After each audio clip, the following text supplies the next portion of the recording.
नारायणं नमस्कृत्य नरं चैव नरोत्तमं देवीं सरस्वती व्यासं ततो जयमुदीरयेत् नष्टप्रायेषु अभद्रेषु नित्यं भागवत सेव्यया भगवती उत्तमश्लोके भक्ति भवति नैष्टिकी कृष्णाय वासुदेवाय देवकी नंदनाय च नन्दगोपकुमाराय गोविंदाय नमो नमः। मूकं करोति वाचालं पंगुलंघते गिरिं यत्कृपातमहं वन्दे परमानंदं माधवं। श्रीमद्भागवत महापुराण चतुर्स्कंद अध्याय 21। महाराज पितु का अपनी प्रजा को उपदेश। मैत्रेय जी कहते हैं, विदुर जी सुनिए। उस समय महाराज पितु का नगर सर्वत मोतियों की लड़ियों से, फूल की मालाओं से, रंग बिरंगे वस्त्रों से, सोने के दरवाजों से और अत्यंत सुगंधित धूपों से सुशोभित था। उनकी गलियां, चौक और सड़कें चंदन और अर्गजे के जल से सींच दी गई थी तथा उसमें पुष्प, अक्षत, फल, खील, दीपक आदि मांगलिक द्रव्यों से सजाया गया था। ठौर ठौर पर रखे हुए फल फूल के गुच्छों से युक्त केले के खंभे और सुपारी के पौधों से बड़ा ही मनोहर जान पड़ता था। सब राम आदि वृक्षों के नवीन पत्तों की बंदरवार से विभूषित था। जब महाराज ने नगर में प्रवेश किया तब दीपक, उपहार और अनेक प्रकार की मांगलिक सामग्री लिए हुए प्रजाजनों ने तथा मनोहर कुंडलों से सुशोभित सुंदरी कन्याओं ने उनकी आवागनी की। शंख और दुधुम्बी आदि बाजे बजने लगे। ऋत्विज गण देव वेद ध्वनि करने लगे। बंदी जनों ने स्तुति गान आरंभ कर दिया। यह सब देख और सुनकर भी किसी प्रकार का अहंकार नहीं हुआ। इस प्रकार वीरवर पितु ने राजमहल में प्रवेश किया। राजमहल में जहाँ तहाँ पूर्ववासी और देशवासियों ने उनका अभिनंदन किया। परम यशस्वी महाराज ने भी उन्हें प्रसन्नता पूर्वक अभिष्ट वर देकर संतुष्ट किया। महाराज पितु महाराज पुरुष और सभी के पूजनीय थे। उन्होंने इस प्रकार के अनेक उदार कर्म करते हुए पृथ्वी पर शासन किया। अंत में अपने विपुल यश का विस्तार कर भगवान के परम धाम प्राप्त किए। सूत जी कहते हैं, मुनि और शौनक जी, इस प्रकार भगवान मैत्रेय के मुँह से आदिराज पृथ्वी का अनेक प्रकार के गुणों से संपन्न और गुणवान द्वारा प्रशंसित विस्मित सुवह सुनकर परम भागवत विदुर जी ने उनका अभिनंदन करते हुए कहा। विदुर जी बोले, ब्राह्मणों ने पृथु का अभिषेक किया। समस्त देवताओं ने उपहार दिया। उन्होंने अपनी भुजाओं में वैष्णव तेज को धारण किया और उससे पृथ्वी का दोहन किया। उनके उस पराक्रम के उच्छिष्ट रूप से, विषय भोगों से आज भी संपूर्ण राजा और लोकपाल के सहित समस्त लोग इच्छानुसार जीवन निर्वाह करते हैं। भला ऐसा कौन समझदार होगा जो उनकी पवित्र कीर्ति सुनना न चाहेगा। अतः अभी आप मुझे उनके और कुछ पवित्र चरित्र सुनाइए। श्री मैत्रेय जी ने कहा, साधु श्रेष्ठ विदुर जी, आप महाराज पितु गंगा और यमुना के मध्यवर्ती देशों में निवास कर अपने पुण्य कर्मों के क्षय की इच्छा से प्रारब्ध वश प्राप्त हुए भोगों को भोगते थे। ब्राह्मण वंश और भगवान के संबंधी विष्णु भक्तों को छोड़कर उनका सातों द्वीपों के सभी पुरुषों पर अखंड और अबोध शासन था। एक बार उन्होंने एक महासत की दीक्षा ली। उस समय वहाँ देवताओं, महर्षियों और राशियों का बहुत बड़ा समाज एकत्र हुआ। उस समाज में महाराज पृथु ने उन पूजनीय अतिथियों का यथायोग सत्कार किया और फिर उस सभा में नक्षत्र मंडल में चंद्रमा के समान खड़े हो गए। उनका शरीर ऊंचा, भुजाएं भरी, विशाल, रंग गोरा, नेत्र कमल के समान सुंदर, अडूर बड़, नासिका सुडंग, मुख मनोहर, स्वरूप सभ्य, कंधे ऊंचे और मुस्कान से युक्त दंत पक्ति सुंदर थे। उनकी छाती चौड़ी, कमर का पिछला भाग स्थूल, उदर पीपल के पत्ते के समान सुडौल, बल बढ़े हुए होने से और सुंदर जान पड़ता था। नाभि भौर के समान गंभीर थी। शरीर तेजस्वी था। जंघाएं स्वर्ण के समान दीप्तिमान थी तथा पैरों के पंजे उभरे हुए थे। उनके बाल बारीक, घुघराले, काले और चिकने थे। गर्दन शंख के समान उतार चढ़ाव वाली तथा रेखाओं से युक्त थी और वे उत्तम बहुमूल्य धोती पहने और वैसे ही चादर ओढ़े थे। दीक्षा के नियमानुसार उन्होंने समस्त आभूषण उतार दिए थे। इसी से उनके शरीर के अंग प्रत्यंग की शोभा अपने स्वाभाविक रूप से स्पष्ट झलक रही थी।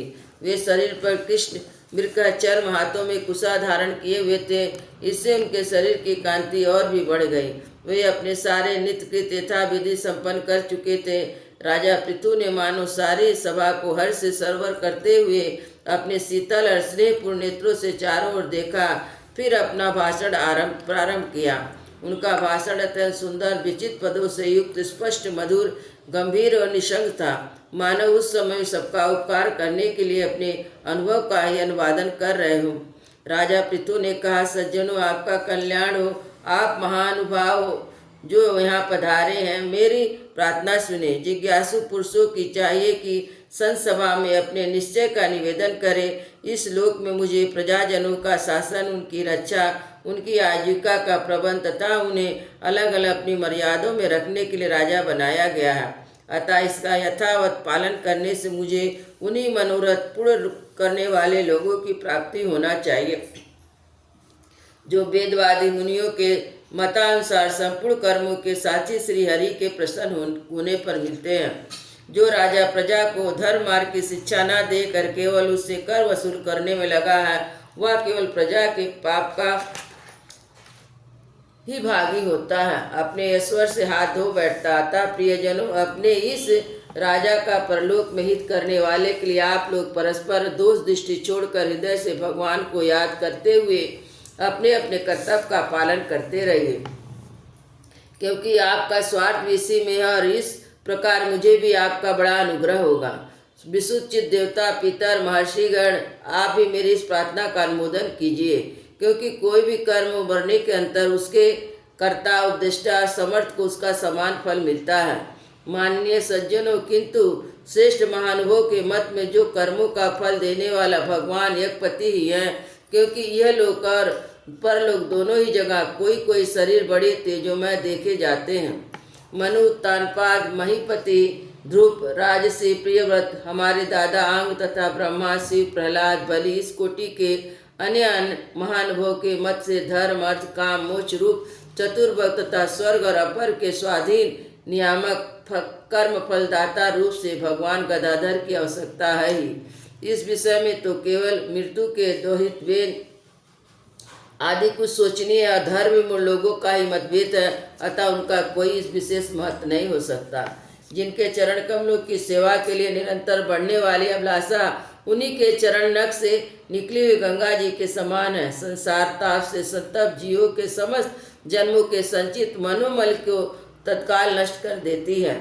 जिनके चरण तल का आश्रय लेने वाला पुरुष सब प्रकार के मानसिक दोषों को धो डालता, वैराग और तत्व साक्षात्कार रूप बल पाकर फिर से दुखमय संसार चक्र में नहीं पड़ता। जिनके चरण कमल तथा सब प्रकार की कामनाओं को पूर्ण करने वाले हैं, उन प्रभु को और आप लोग अपनी अपनी आजीविका के उपयोगी वर्ण आश्रमोचित अध्यापन आदि कर्मों तथा ध्यान, स्तुति, पूजन, मानसिक, वाचिक, शारीरिक क्रियाओं द्वारा भजे। हृदय में किसी प्रकार का कपट ना रखे, या निश्चय करे कि हमें अपने अपने अधिकार अनुसार इसका फल अवश्य प्राप्त होगा। भगवान स्वरूपता विशुद्ध विज्ञान घन और समस्त विशेषणों से रहित है, किंतु इस कर्म मार्ग में जौ, चावल आदि विविध द्रव्य, शुक्ल आदि गुण, अवघात, कुटना आदि क्रिया और मंत्रों द्वारा और अर्थ, संकल्प, लिंग तथा ज्योतिष स्टोम आदि नामों से संपन्न करने वाले अनेक विशेषण युक्त यज्ञ के रूप में प्रकाशित होते हैं। जिस प्रकार एक ही अग्नि भिन्न भिन्न काष्ठों के उन्हीं के आकार आदि के अनुसार भासती है, उसी प्रकार वे सर्वव्यापक प्रभु परमानंद स्वरूप होते हुए भी प्रकृति, काल, वासना, अदृष्ट उत्पन्न हुए शरीर में विषयाकार बनी हुई बुद्धि से स्थित होकर उन यज्ञ आदि क्रियाओं के फल रूप में अनेक प्रकार के जान पड़ते हैं। अहो, इस पृथ्वी तल पर मेरे जो प्रजाजन यज्ञ होताओं के अधीश्वर स्वर्ग गुरु श्री हरि का एक निष्ठ भाव से अपने अपने धर्मों द्वारा निरंतर पूजन करते हैं, वे मुझ पर बड़ी कृपा करते हैं। सहनशीलता, तपस्या और ज्ञान इन विशिष्ट विभूतियों के कारण वैष्णव और ब्राह्मणों के वंश स्वभावतः ही उज्जवल होते हैं। उन पर राजकुल का तेज, धन, ईश्वर और समृद्धि के कारण अपना प्रभाव न डालें। ब्रह्मादि समस्त महापुरुषों में अग्रय ब्राह्मण भक्त पुराण पुरुष श्री हरि ने ही निरंतर इन्हीं के चरणों की वंदना करके अविचल लक्ष्मी और संसार को पवित्र करने वाली कीर्ति प्राप्त की है। आप लोग भगवान के लोक संग्रह रूप धर्म का पालन करने वाले हैं तथा अंतर्यामी स्वर प्रकाश ब्राह्मण प्रिय श्री हरि विप्रवंश की सेवा करने से परम संतुष्ट होते हैं। अतः आप सभी को सब प्रकार से विनय पूर्वक ब्राह्मण कुल की सेवा करनी चाहिए। इनकी नित्य सेवा करने से शीघ्र ही चित्त शुद्ध हो जाने के कारण मनुष्य स्वयं ही ज्ञान और अभ्यास आदि के बिना ही परम शांति रूप मोक्ष को प्राप्त कर लेता है। अतः लोक में इन ब्राह्मणों से बढ़कर दूसरा कौन है जो हविष भोजी देवताओं को मुख हो सके। उपनिषदों के ज्ञान परक वचन एकमात्र जिनमें ही गतार्थ होते हैं वे भगवान अनंत दादी यज्ञ देवताओं के नाम से तत्वज्ञानी द्वारा ब्राह्मणों के मुख से श्रद्धा पूर्वक हवन किए हुए पदार्थ को जैसे चावल से ग्रहण करते हैं वैसे चेतना सुन अग्नि में भी होम हुए द्रव्य को नहीं ग्रहण करते। आप सभ्यगण जिस प्रकार स्वच्छ दर्पण में प्रतिबिंब भान होता है उसी प्रकार जिससे संपूर्ण प्रपंच का ठीक ठीक ज्ञान होता है उस नित्य शुद्ध और सनातन ब्रह्म को परमार्थ तत्व की उपलब्धि के लिए श्रद्धा तप मंगलमय आचरण स्वाध्याय विरोधी वार्तालाप के त्याग संयम और समाधि के अभ्यास द्वारा धारण करते हैं। उन ब्राह्मणों के चरण कमलों की धूलि मैं आयु पर्यंत अपने मुकुट पर धारण करूं, क्योंकि उसमें सर्वदा सिर पर चढ़ाते रहने से मनुष्य के सारे पाप तत्काल नष्ट हो जाते हैं और संपूर्ण गुरु उनकी सेवा करने लगते हैं। उस गुणवान संपन्न कृतज्ञ और गुरुजनों की सेवा करने वाले पुरुष के पास सारी संपदाएं अपने आप आ जाती है। अतः मेरी तो यह अभिलाषा है कि ब्राह्मण कुल गोवंश और भक्तों सहित भगवान मुझ पर सदा प्रसन्न रहे। श्री मैत्रेय जी कहते हैं, महाराज पृथु का भाषण सुनकर देवता पितर और ब्राह्मण आदि सभी साधुजन बड़े प्रसन्न हुए और साधु साधु यूँ कहकर उनकी प्रशंसा करने लगे। उन्होंने कहा, पुत्र के द्वारा पिता पूर्ण लोगों को प्राप्त कर लेता है, यह श्रुति यथार्थ है। पापी बेन ब्राह्मणों के साप से मारा गया था, फिर भी इनके पूर्ण वंश से उसका नरक से निस्तार हो गया। इसी प्रकार हिरण्याकश्यप भी भगवान की निंदा करने के कारण नरक में गिरने वाला ही था कि अपने पुत्र प्रहलाद के प्रभाव से उन्हें पार कर गया। वीरवर पृथु जी, आप तो पृथ्वी के पिता ही हैं और सब लोगों के एकमात्र स्वामी श्री हरि भी आपकी ऐसी अविचल भक्ति है, इसलिए आप अनंत वर्षों तक जीवित रहें।